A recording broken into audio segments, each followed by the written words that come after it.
nombre es Julia Herrera y en el video de hoy vamos a hablar del COVID-19. El COVID-19, coronavirus o rebautizado SARS-CoV-2, es una enfermedad infecciosa respiratoria causada por un virus de la familia Coronaviridae. Esta familia lo integran 7 tipos de virus, pero son 3 los que poseen zoonosis, o sea, pueden transmitirse de animales a humanos.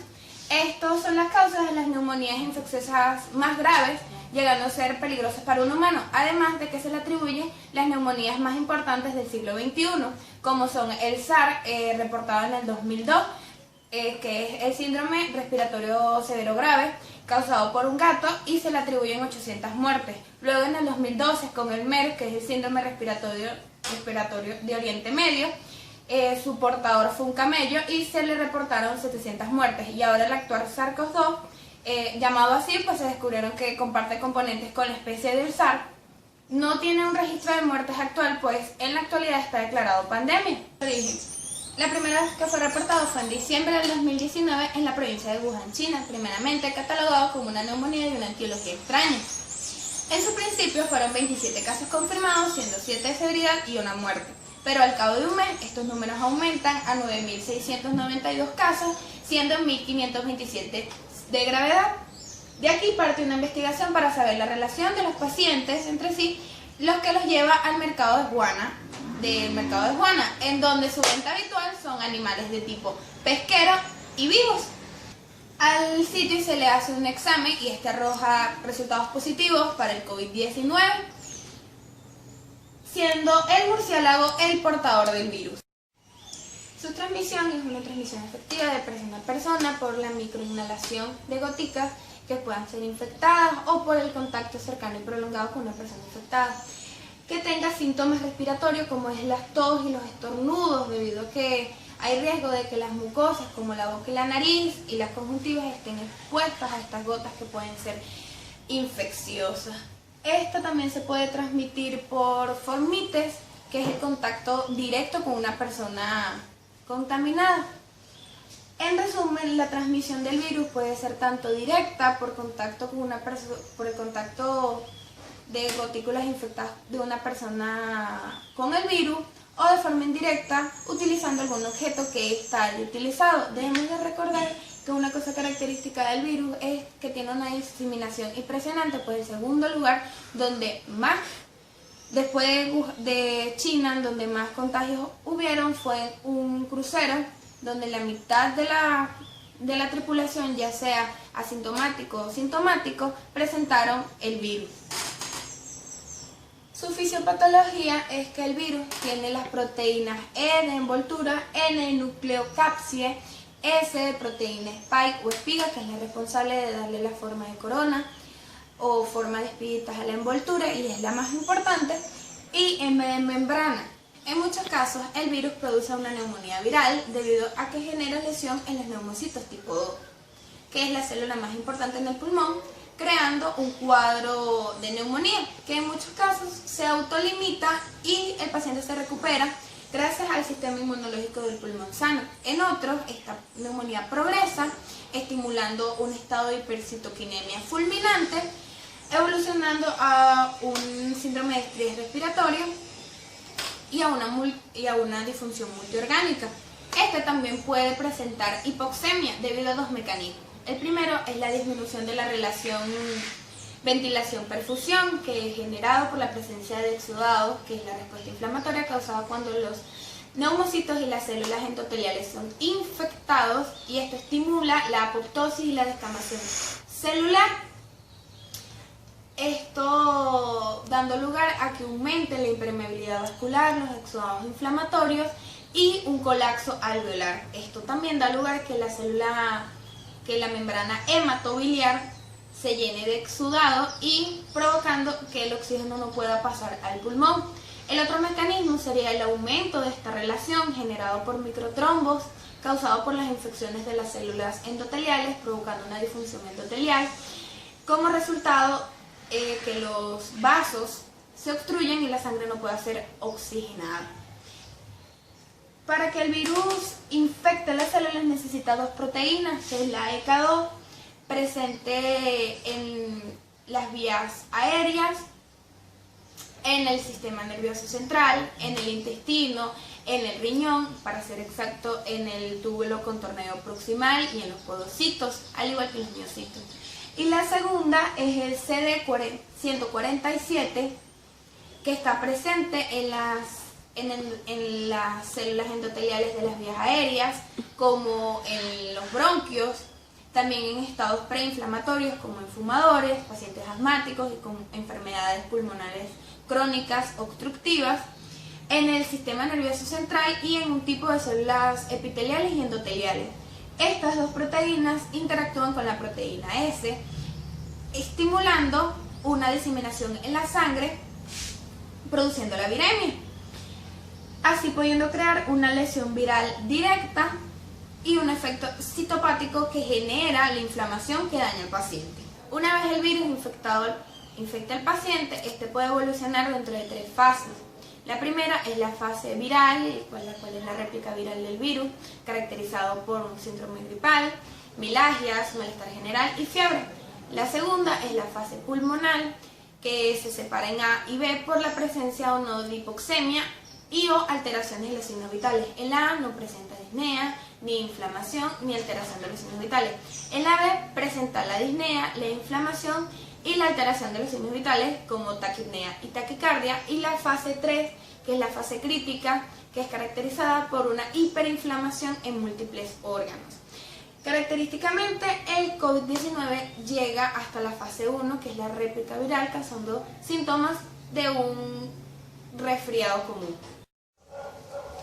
Su etiología es causada cuando el virus entra al tracto respiratorio y ocasiona lesión a los cilios, que son los pelitos encargados de mantener la mucosidad y los agentes respiratorios fuera de las vías respiratorias. El virus infecta la célula provocando su desprendimiento y su muerte, lo que aumenta la incapacidad del cuerpo de mantener las vías respiratorias o los agentes patógenos fuera de los pulmones, bronquios y tráqueos, lo que genera una mayor reacción inflamatoria, lo que ocasiona que no quede tejido sano y que no haya buena difusión de oxígeno en el pulmón. Esto explicaría la tos seca característica del COVID y las disneas. En muchas de las veces, 4 a 7 casos de coronavirus presentan un síndrome de resfriado común. En pocas ocasiones se registran enfermedades infecciosas de las vías respiratorias bajas, como es la neumonía. Estas ocurren más que todo en personas mayores y personas inmunocomprometidas. Los síntomas del coronavirus pueden ir desde leves a muy severos, siendo estos presentes en personas con enfermedades de base, ya sean cardíacas o pulmonares crónicas, con diabetes, obesidad extrema o con enfermedades renales o hepáticas.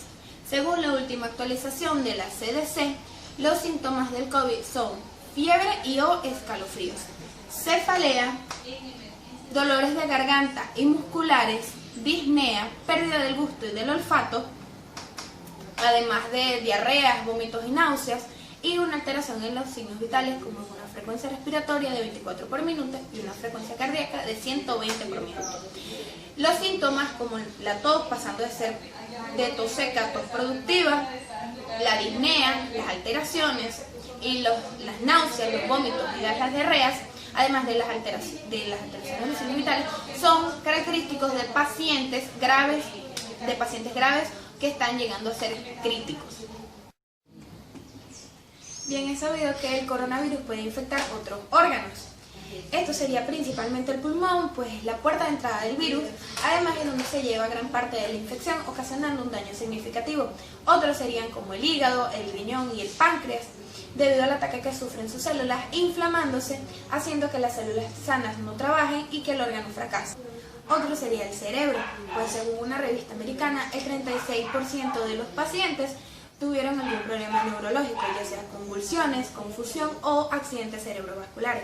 El cerebro puede lesionarse debido a dos formas: una por una encefalitis indirecta o anormal, que es una inflamación anormal del cerebro, o por una respuesta viral, que sería una encefalitis viral.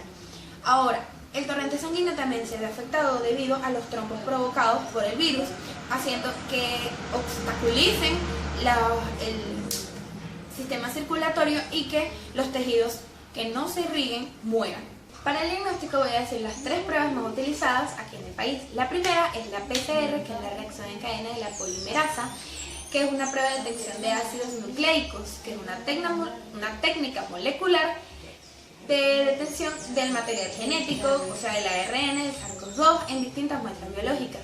En su toma de muestras se realiza un cepillado u exudado orofaríngeo y nasofaríngeo. Esta se utiliza un hisopo de plástico que posee unas marcas de que sirven de indicadores para saber hasta cuándo se tendrá que ser introducido. Primeramente lo vamos a introducir a la cavidad vocal hasta la orofaringe, en donde vamos a realizar un movimiento rotatorio. Como es un procedimiento incómodo para el paciente, tenemos 7 segundos para tomar el máximo tejido epitelial posible. Luego vamos a introducirlo, el mismo hisopo, a la cavidad nasal hasta la nasofaringe, siguiendo las indicaciones de las marcas, que son de unos 5 a 7 centímetros. Vamos a realizar el mismo procedimiento rotatorio y vamos a repetirlo en el otro orificio nasal. Una vez tengamos esta muestra, vamos a colocar el hisopo en el medio de transporte, que es un tubo de ensayo con una solución preservadora para tener la muestra fresca hasta que llegue al laboratorio. Resulta positivo de un 23 a un 63% de los casos y es la más recomendada por el CDC, por eso se realiza aquí en el país.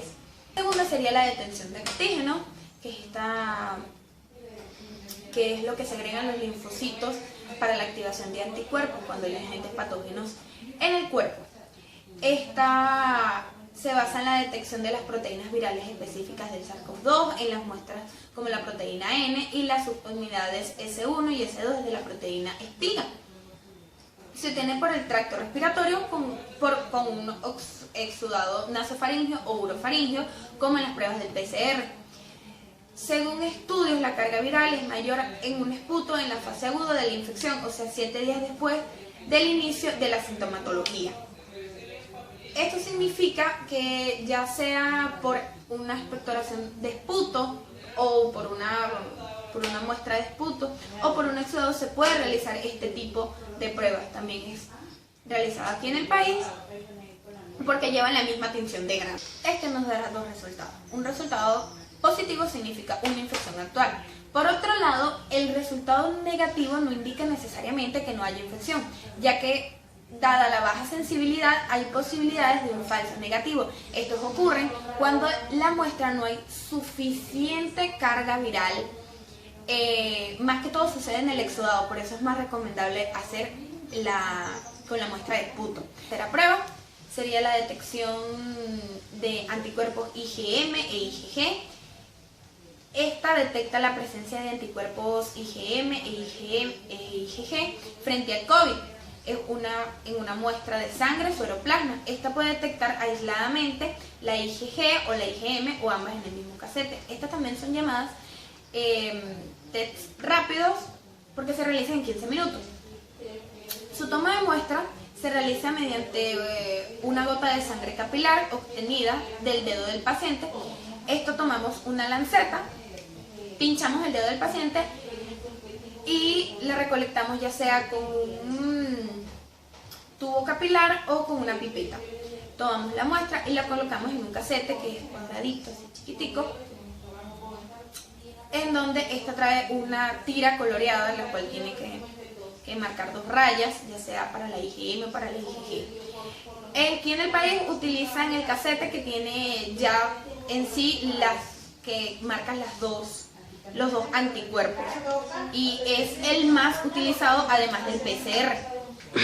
Ahora, un resultado. La IgM estaríamos presente después de la infección, o sea que ya el paciente puede pasar en un paciente asintomático que no haya presentado síntomas graves ni nada por el estilo.